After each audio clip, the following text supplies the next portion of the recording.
Hello, everyone. Today we have another guest. I'm going to let them introduce themselves. Hi, my name is Daniel Correa. I'm an artist by the name of Dany Daydream, and I produce EDM. I DJ EDM. It's my passion. Perfect. How did you realize it was your passion? I'd say when I was younger, I went to a bunch of concerts. Porter Robinson is one of the most memorable experiences that I've ever had.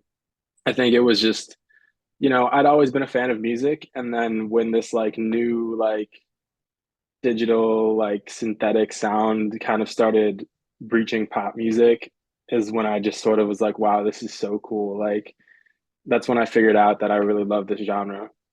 Did you start making music before that and then you got into EDM, or did you start producing and DJing music with EDM? I was producing with EDM afterwards, yeah. Okay. How was that process starting it? Was a lot of learning curves? How did you start learning it? Was it YouTube, self-taught? Yeah, I'd say, it was mostly YouTube University sort of Mhm. thing. There's like an endless amount of tutorials online, so that was like the main supplement to figuring out how to do what I wanted to do. Mhm. Was it easy? Would you say it's No, easy? I wouldn't say it's easy. No. I mean, I had some prior musical instrument experience before I started. So I'd say that some of, just having that basic kind of ear training helps a lot with being able to create something because, you already kind of have that under your tongue and it's more natural. But I mean, it was a whole new ball game, really. It it's not as simple as reading notes on a piece of paper. Mhm. Um, it was creation. And that was really the first time that I began creating. Like I'd never really written music before, maybe lyrics here and there, just really lightly. But it was that's how it all began You sing? in the shower. Eh, Good answer. Me too.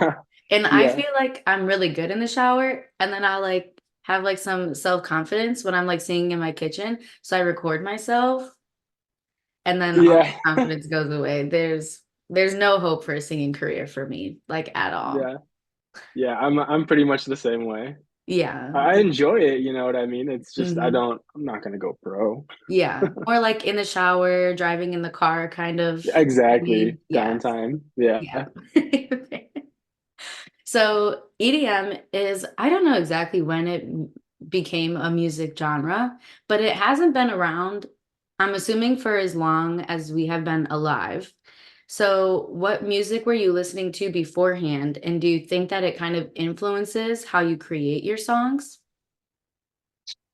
Okay, that's a good question. I think so the music I was listening to beforehand, I would listen to a lot of rock and roll, like new rock and roll, like Green Day and stuff like that, not like classic rock. Not to say that classic rock didn't play around the house every now and again, but I'd say that a lot of the music that I listened to was because of my parents. They showed me like Motown and disco and a lot of these older genres. But I would listen to mostly pop music too, like whatever was on the radio, really. I could point to so many songs that have kind of inspired what why I like the music that I like today. Hmm. But that list would be kind of endless. like because so many old songs utilize synths and stuff, but it's still not considered EDM.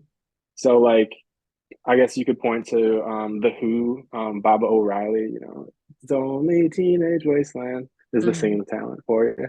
And that one has like a synth in it. But it's like a classic rock song, right? So I think that's it's just it's been around, but not like the main feature. And when it became the main feature is when EDM kind of as a genre birthed. Hmm. Did you do you remember your first experience with EDM? Was it on the radio? Have you gone to raves? When was the first time you heard it?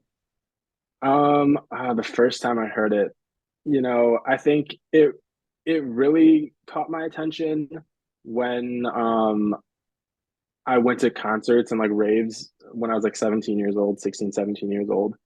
But I 16 can years old, you were remember, going to raves? well, maybe not 16, probably 17, definitely 17. Okay. But like that was like, junior, senior year of high school and sort of thing. And they Hmm. had 17 plus concerts. So I was like, yeah, I'll go. Yeah.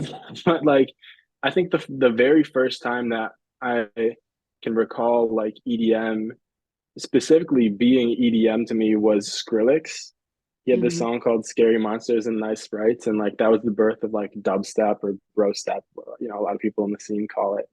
Um, so I think, that was the first very obvious instance of like EDM in my life. Hmm. So then you heard it and you were attracted to it. So you started making it. So what is that process been? What is your process actually creating the songs? How do you know what you like and what parts you want to keep and what stuff you want to change when you're creating your music? Yeah, a lot of my inspiration comes from music that I've already heard, like artists that I like already. So when I'm creating a song, I'll be like, oh, well, I want a synth like one of these artists and I want drums like this other artist. So, a lot of my creation is inspiration based. And it's hard. It's very hard because to want to create something original and something fresh and new that people are going to be excited to listen to and they're going to want to get behind is it's it's just hard because like you don't want to sound like a mockery of another artist that you already like if I'm just building off of these inspirations that I find I love myself. And it can almost seem like just a mud pile as opposed to something very specific. Like if I was building a house, like, it's got its blueprint and then, you build upon the blueprint and then you have this like cohesive house. It's shelter, it's got walls, it's got a ceiling. But sometimes it just feels like throwing wood in a pile. I'm just like, Mm-hmm. here are the nails, like, and then it's just like a pile of parts to me. But I think that's just where I'm at in my journey right now as like an artist and a creator is it's not nearly as bad as just throwing, it's shelter. But I think I could do better in some areas. So just dedicating a lot of time towards finding my sound is important to me. How long have you been doing it? I've been creating music longer than I've been DJing, and I've been producing music for about like 10 years. So that creation aspect has been ever since I got out of high school. I feel like that's when people start trying out things to find out what they're interested in. And then you do have to like stick with it to actually get good at it. So that makes Yeah, sense. I didn't find my passion or anything like that, like any like before that. I mean, I knew I liked music and stuff like that, but I never thought before that is when I would, want to do it and Mhm. like do it to be like financially independent and like do it for a Mhm. living. So So is creating music and producing music the same thing? essentially, yes. I mean, when I said that, that's what I meant is like Okay. producing, production, that's just the creative process. Okay. I feel like I have a few like with the people I've been interviewing recently, they all talk about producing their own music, but then Oh, some of really? them are like artists where they're like also like singing or rapping on their songs. But Mhm. I always thought producing was like separate than that because that's selecting the beats and stuff like that. So I just wanted to clarify when you Well, said yeah. I okay. mean, producing kind of is an all-encompassing term for creation. It can be the beats, it can be tracking vocals, Hmm. but then of course, like when you have the specifics of tracking vocals, it's like, oh well, I'm rapping, I'm singing. Hmm. Yeah, And then you also DJ. So when did you start DJing? I started DJing. I want to say maybe 7 or 8 years ago.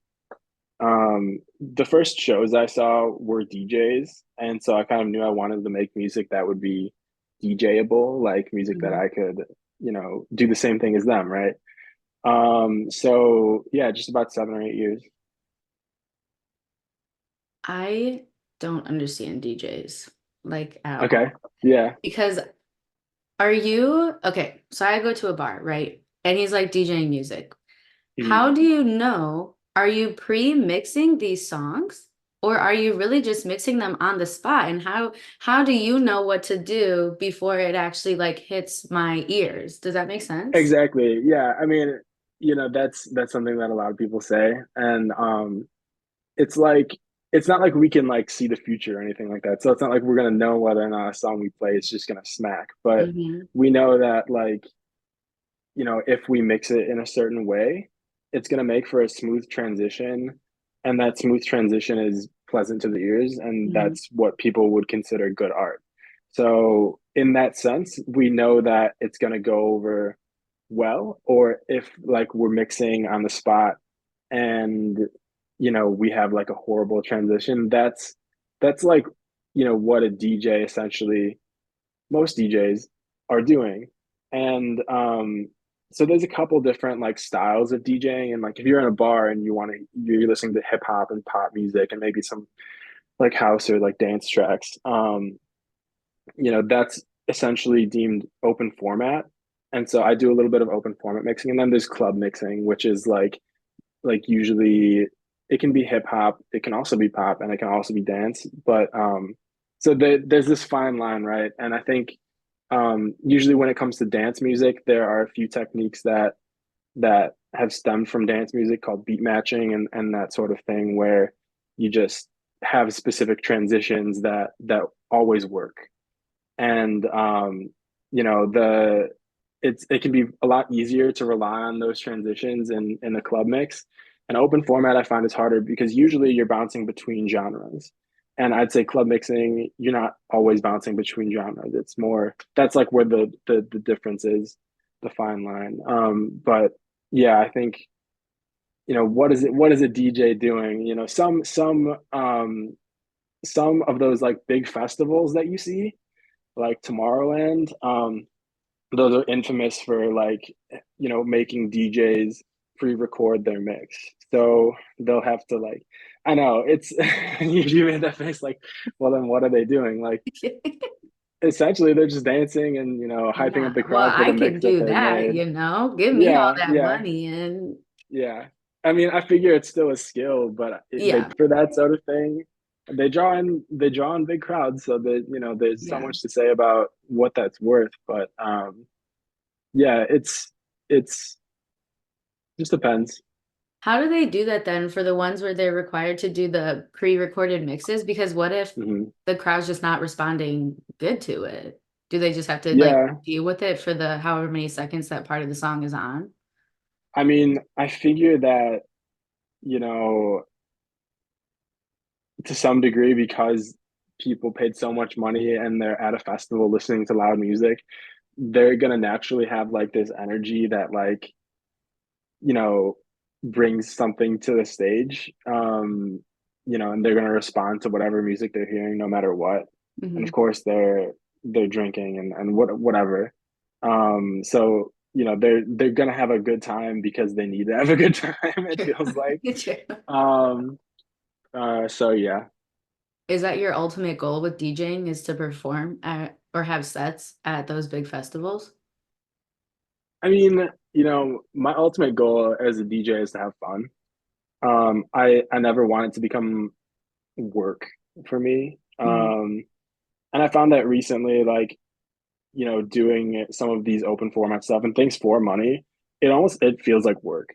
So it's not like I'm gonna give up on DJing or anything like that, but I kind of felt like I was forcing it and it was kind of inorganic. And, it was like, well, do this for the fame and do it for the money. And like, then like that fun will come. But like, I've realized that my ultimate goal as a DJ is to have fun. So like, would doing those festivals be fun? Like, I'm certain that I'd have a good time. You know what I Hmm. mean? But I don't think, setting those in my sights is my ultimate goal.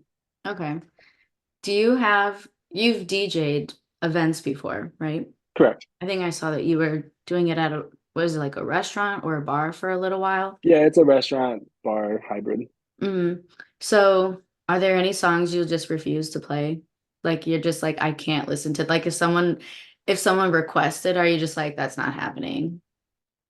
Well, it's interesting because some of the sets that I've played, well, pretty much all of the sets that I've played have been theme based because I'm following the main act, like to keep the energy going after the main act plays their set. Mm. So usually those acts are themed themselves. Like there's a 90s band, which I DJ'd for them twice. There was a boy band night. There was like a classic rock night that I played. So when I have like a set to play, I have a certain selection of songs that I pre I pre choose. Like I select those beforehand. And so if someone comes up to me with a request, it's I kind of I'm immediately like, well, I have this set of songs that I'm supposed to be playing. Like that's what I'm Mhm. hired for. Like that's the job.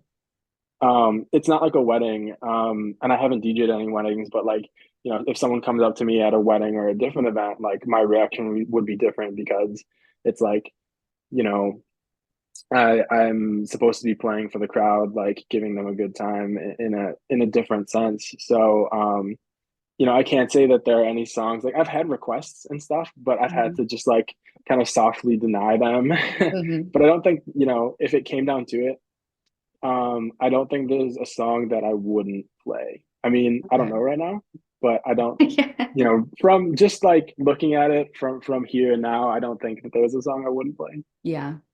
Yeah. Do you have any guilty pleasure songs that you try to throw into every set that could like, as long as they fit the theme? Um, I mean, I have some songs that are favorites, you know what I mean, that I Hmm. would totally play over and over again. And it's Hmm. funny because I was reading the question when you forwarded me the email. I was like, what are your like guilty pleasure songs?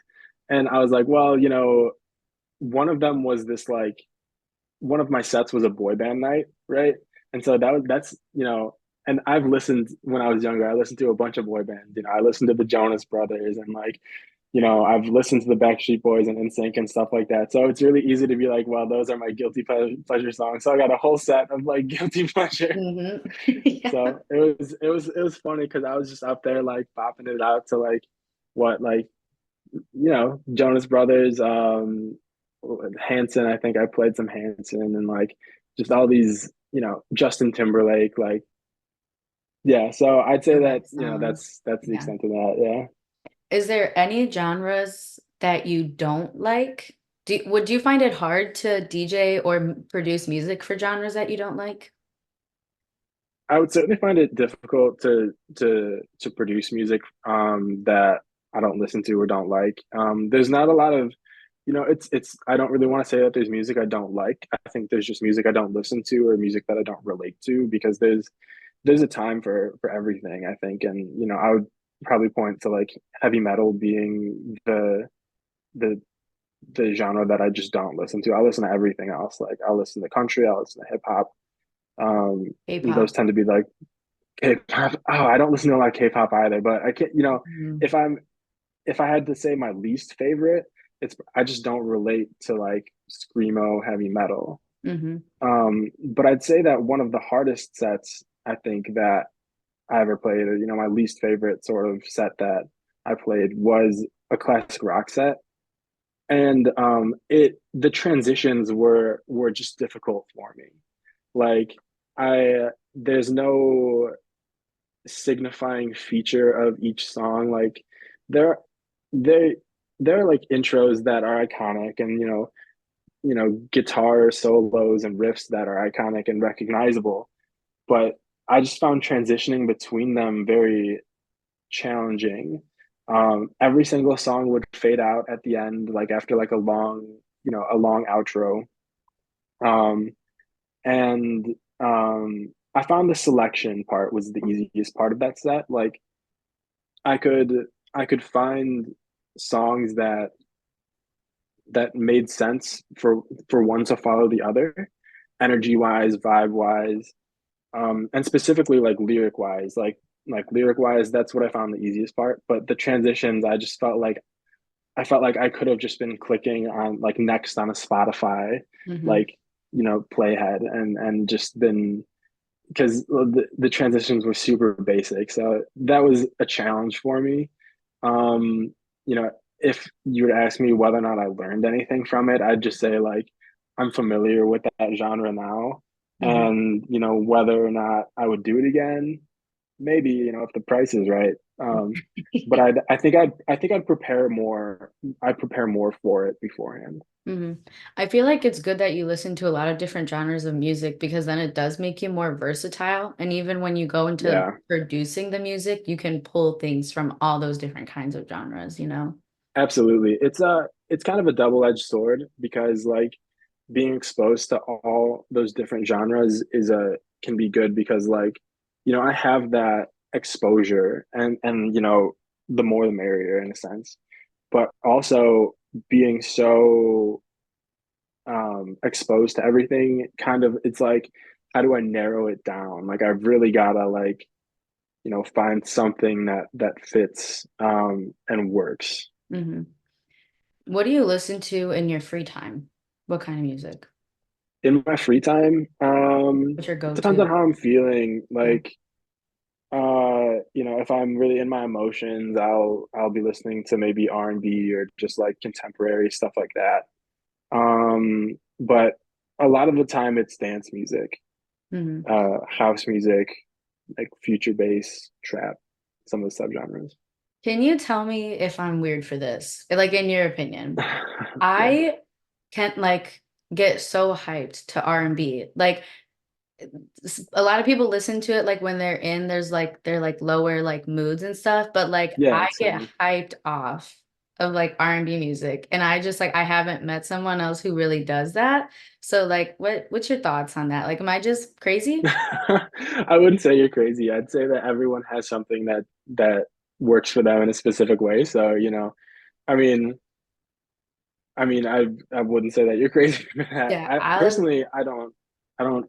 I mean, the R&B I listen to tends to be like smoother and like down tempo and kind of cool like that. So I don't, I'm not, I don't get energized from it. But like, to each their own. Oh yeah, I will have a full-on like concert. Like I have backup dancers like in my kitchen. Like it's it's probably weird that I can get so into and excited listening to these slow R&B songs and but I don't know. It's just like my thing, you know? You'll have to tell me who you're listening to because I'm gonna have to give it a go. I've been listening. It's his name is he's like I don't even know. He's from Australia, I think. His name is Jay Mm. Taser, and I don't even know if I'm saying that right, but he's really good. Or I like Giveon, but Giveon hasn't dropped music in like 100 years, so you know Giveon? I've heard of Giveon, yeah. That was the Yeah. one name I recognized. The other ones, yeah, they're smaller. I don't even know how I found them, honestly, but I'm happy I did because they have really good music. But I'll just be jamming out to them, you know? Yeah. Yeah. So out of producing and DJing, which one is your favorite? They both have their charm, I think.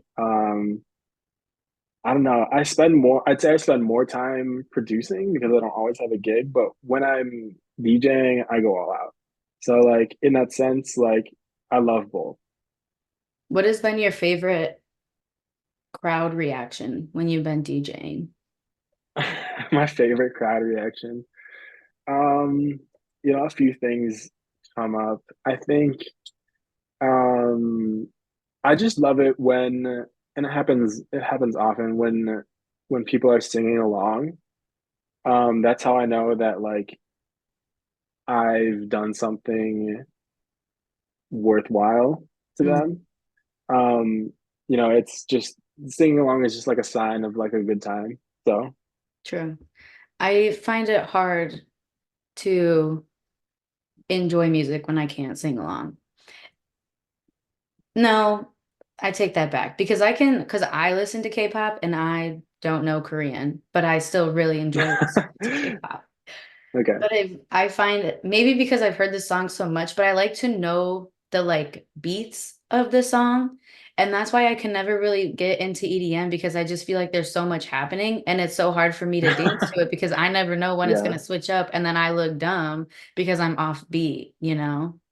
Yeah, well, I would if I was trying to get you into EDM, I'd have to send you like specifics. Like I'd want like to create like a taste profile on you, you know what I mean? Like see like, Mhm. what other genres do you listen to and why I think, the songs that I would be sending you would be a good fit. Because Mhm. like I can be very analytical about those things. And I think that's the creative part of me coming in. That's how I learn a lot of the time is like, oh, well, he used drums in this part of the arrangement, or he's using this type of synth and that's what is evoking this feeling. Mhm. So I mean I get it. A lot of people say if there's not words that I can sing along to, then it's just not, it doesn't click with me, and Mhm. that's just the type of person you are, and nothing's going to change that. Mhm. But I definitely think that if I were trying to get someone into EDM, I'd want to like create that kind of profile for them, and just understand what it is that they already like. And I mean, I can understand some of them, like a lot of the bass music that I listen to, like dubstep and stuff like that. People just, that's too much for them. It's like heavy metal. It's like, for me, like why I don't listen to it. Mhm. So, it's understandable. Okay, I'm gonna test you. I listen to Okay. R&B, Hmm. Afro beats, Afro beats, okay. and I will say K-pop, but it's really only one group in K-pop. Those are like my main three right now that I listen to.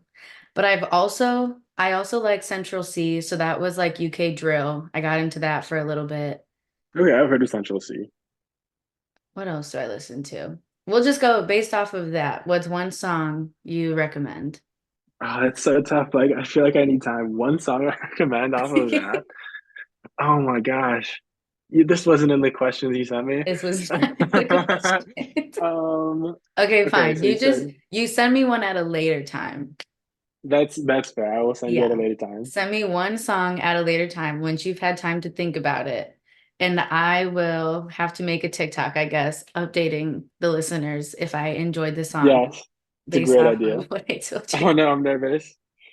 No pressure, no pressure. Okay, okay. Um, but I think that's all the questions that I had for you. Do you have anything you want to talk about or promote that I didn't ask you about?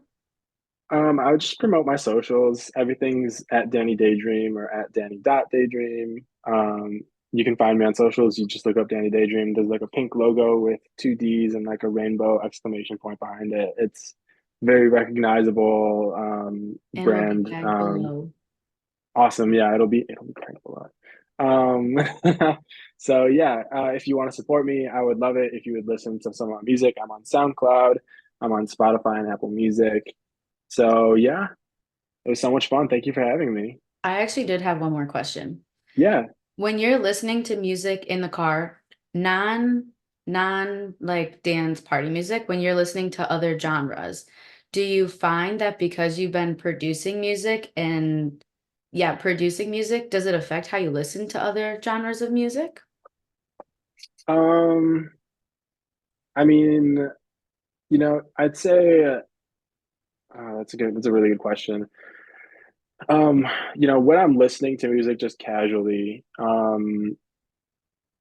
it also depends on what kind of mood I'm in. Like if I'm in the mood to just jam out, then I'm not analyzing things, and that's not where my train of thought is. I'm just listening to it to listen to it and have fun. So, but there's certainly times where I feel most inspired, and I'm like, well, I'm literally clicking on songs to um analyze them and break them down. You know what I mean? So like, Mhm. I will literally just be like, well, this song, this time is for my music career, and I'm just gonna be applying myself in that way. So there's the two different sides to it. Cool. Yeah, thank you so much for taking the time to talk with me today. It was a lot of fun. Yeah, all of your stuff will be tagged below if anyone wants to find you. And I know you said that you felt like you were working when you were working booked events, but do you want to be like booked for events? Should I tell people to like hire you for They DJ? can reach out. They can reach out to me. Yeah. It depends on the event. Like I'd gladly do brand events and stuff like that. I think that, you know, I'm not quite as prepared to say that, I'm ready to do a wedding or anything like that. but I would love to work with specific brands, curate a taste profile for them, see what they think about that, and go from there. Perfect. So contact him for that stuff, you guys. Cool. Well, thank you. Awesome. Thank you so much. Thank you for watching this episode of the Chit Chat. Please give this video a thumbs up and subscribe to my channel. I hope you enjoyed our chat and will stick around for my next interview. Until then, remember, be happy and be chill.